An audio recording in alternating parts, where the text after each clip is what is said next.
to Africa and across the nation Nigeria. You're welcome to ITVS World News. My name is Anuluakbo Idowu. Now let's start with a peek from Nigeria, where one of the 6 sisters abducted in Nigeria's capital, Abuja, over a week ago has reportedly died in captivity, sparking outrage in the country. Unknown gunmen invaded the residence of the family in the Buhari area of Abuja and shot 3 police officers before kidnapping sisters and their father. One of the sisters, identified as Nabiha, a university student, was reportedly killed by the abductors on Friday night under the family failed to pay a ransom of $63,000. A relative who has been involved in rescue efforts told Daily Trust News website that the kidnappers have handed over Nabiha's body to the family. Meanwhile, the abductors warned that they wouldn't kill the rest of the siblings if the ransom, which they have increased to $104,000, would not be paid by Wednesday, according to a relative statement. 2 of the 3 injured policemen hit by bullets during the kidnap have also reportedly died. Police said all hands are on deck to rescue the victims without confirming Nabiha's reported murder.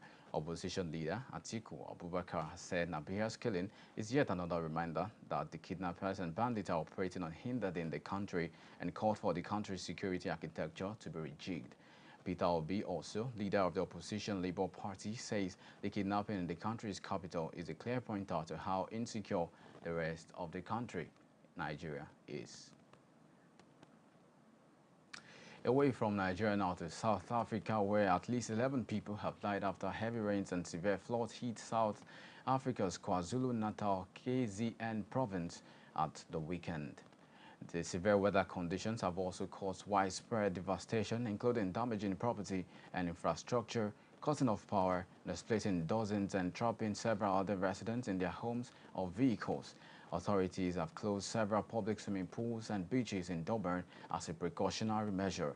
The South African Weather Service has predicted that heavy rains and thunderstorms will continue throughout the week, reaching peak levels on Wednesday and Thursday. Heavy rains and flooding in the east of South Africa have killed at least 52 people since December. KZN's Cooperative Governance and Traditional Affairs spokesperson Siboniso Mgadi told Newsroom Africa News Channel on Sunday. Now away from South Africa as well, now to Mauritius, where schools have been closed in Mauritius and amid predictions over heavy rains that could result in flooding. Nearby French Island Reunion was on Monday placed on the highest cyclone alert after it was hit by the powerful tropical cyclone Bilal. Authorities have warned residents to stay indoors and emergency services are no longer authorized to intervene. The extreme weather conditions have caused fatalities in both Reunion and Mauritius. The body of a homeless man was found in the resort village of St. Gilles in Reunion's west coast shortly before the cyclone alert was upgraded from red to purple on Monday. Authorities reported that the man declined to be evacuated. In the Mauritian village of Baidu Tombo, a 75-year-old man drowned on Sunday.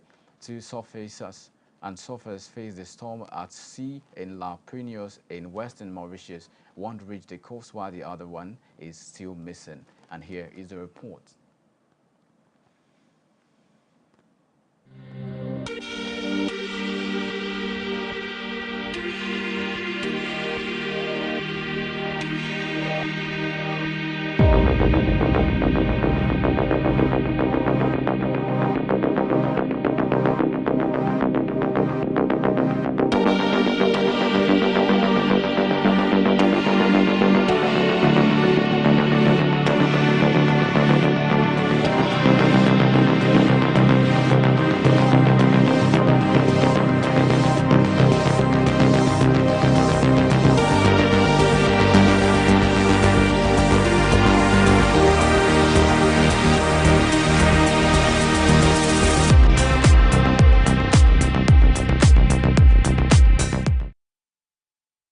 And in Zambia is set to receive 1.6 million doses of cholera vaccines on Monday as the country suffers one of its worst outbreaks.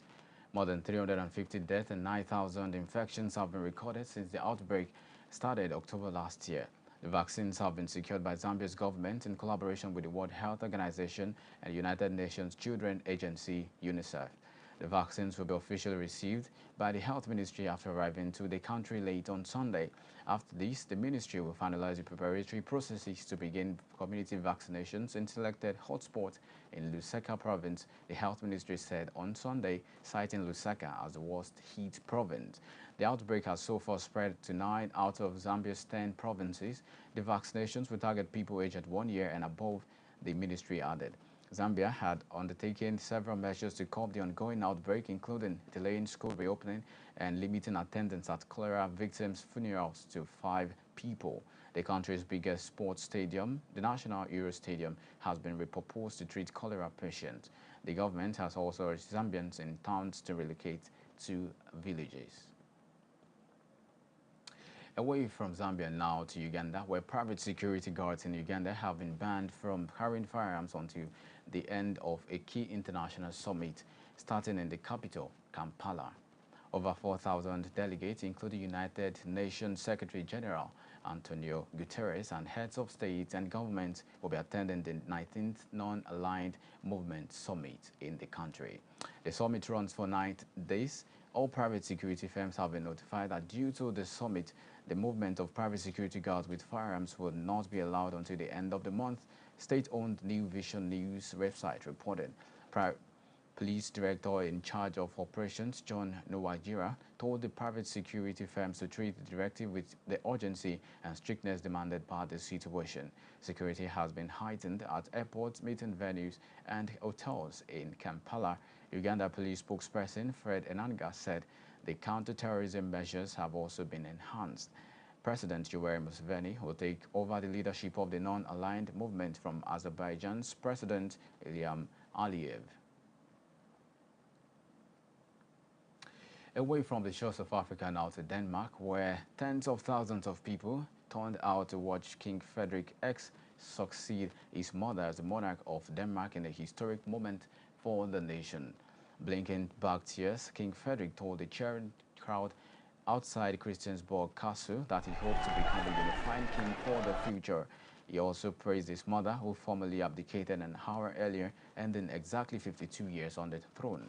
She's the first Danish monarch to voluntarily abdicate in over 800 years, despite being billed as low-key affair. A sea of people gathered outside Christiansborg Castle to witness the succession on Sunday, speaking the words, "Long live King Frederik X." 3 times in the ceremony on the balcony of the palace, Prime Minister Mette Frederiksen proclaimed Frederik as the King of Denmark, Greenland, and Faroe Islands. King Frederik appeared to grow emotional at the sight of the crowd, wiping away a tear as he took in the celebratory spectacle. He was joined on the balcony by the 4 and his wife, the Australian-born Queen Consort. Mary was met with whoops and cheers by the crowd. He later kissed his wife during the occasion. The 83-year-old reviewed her unprecedented decision to step down during a live televised address on New Year's Eve. The British monarch King Charles and Queen Consort Camilla said their best wishes to new monarch, paying tribute to the family and many years of service Queen Margaret had given to Denmark. Celebrations were also held in Australia at Sydney Sleep-In pub, where King Frederik and Queen Consort Mary first met, and in her home state of Tasmania and elsewhere. Here is the report.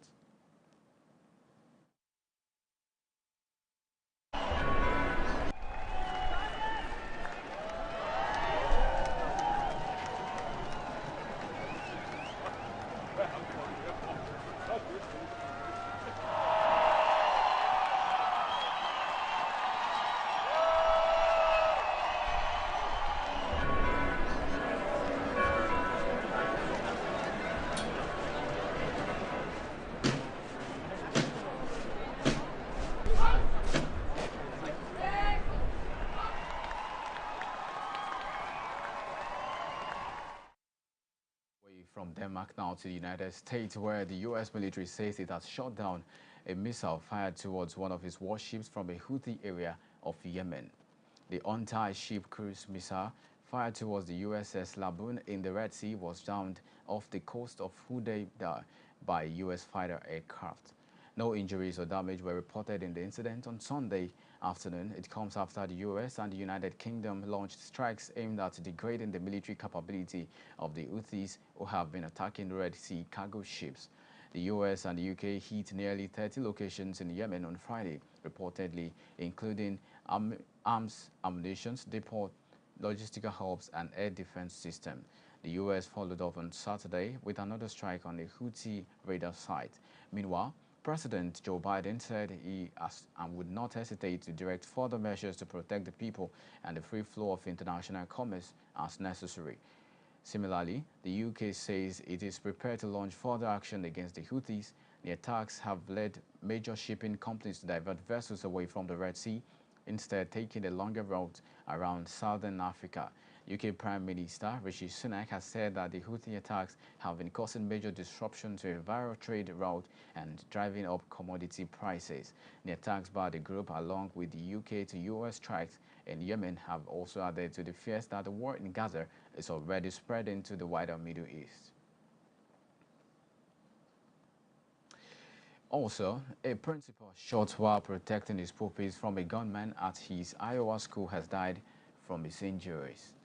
Dan Maburga acted selflessly and placed himself in harm's way as a student opened fire at Perry Heights School near Des Moines, according to officials. He tried to distract the gunman before being shot, giving students a chance to flee, according to his daughter. His family announced on Sunday that after 10 days, he lost his life in the attack on 4th of January. The 6th grader was shot 3 times, according to authorities. 6 others suffered injuries. 11-year-old Amit Joliffe was killed in the attack on January 4th. Iowa Governor Kim Reynolds said he would forever be remembered for his selfless and heroic actions. She ordered flags across the state to fly at half-mast until sunset on the day of Mr. Maburga's funeral. The shooting began at around 13:30 GMT on 4th of January in the school cafeteria, where Mr. Maburga intervened and tried to talk down the suspect identified as Dylan Butler. Butler, a 17-year-old student, was later found dead at the scene from a self-inflicted gunshot wound. An Iowa Division of Criminal Investigation spokesperson confirmed to newsmen this report. The incident took place less than 2 weeks before Monday's Republican presidential caucuses in Iowa. Shortly after the shooting, President Joe Biden was briefed and the White House contacted the Iowa governor's office. It's news around the world, into Africa and across the nation Nigeria. You are still on to the World News on Immaculate Television, and now in the world of entertainment. Zayn Malik's collaboration with popular Pakistani band O has given fans much to celebrate, with many psyched that the British singer is fluent in Urdu. A remake of O's breakout hit "Tu Hai Kanan" features the ex-One Direction singer providing vocals in Urdu.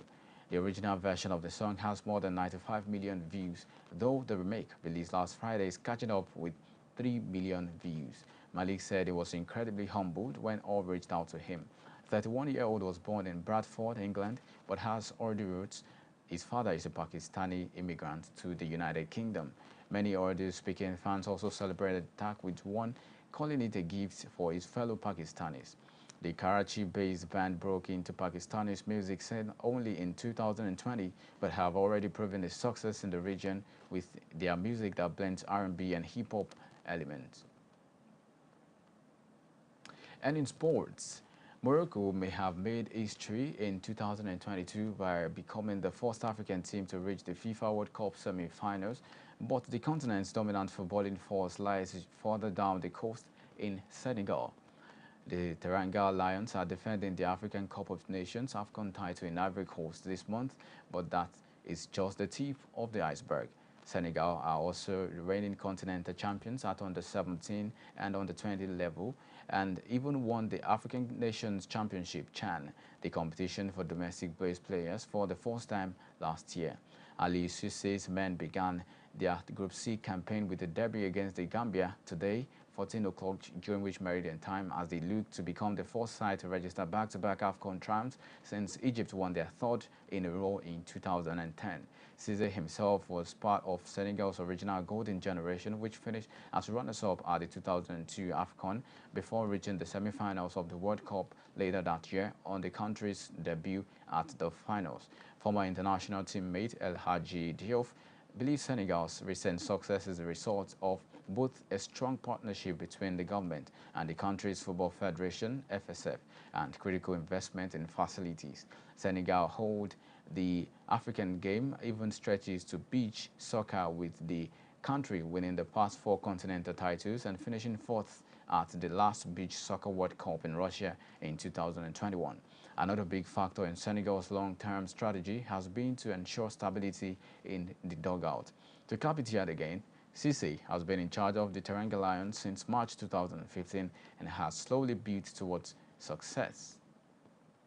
And before we end the news today, recall that you can now stream our programs on multiple digital platforms. For Android users, Net Niger TV app is where to go, and for iPhone users as well, Limex TV World is where to go. Once and again, thank you for joining. My name is Anoluwapo Idowu. On behalf of the entire news production crew as well as the executive producer of this newscast, Busola Ademiluyi, say a big thank you for watching. Bye for now.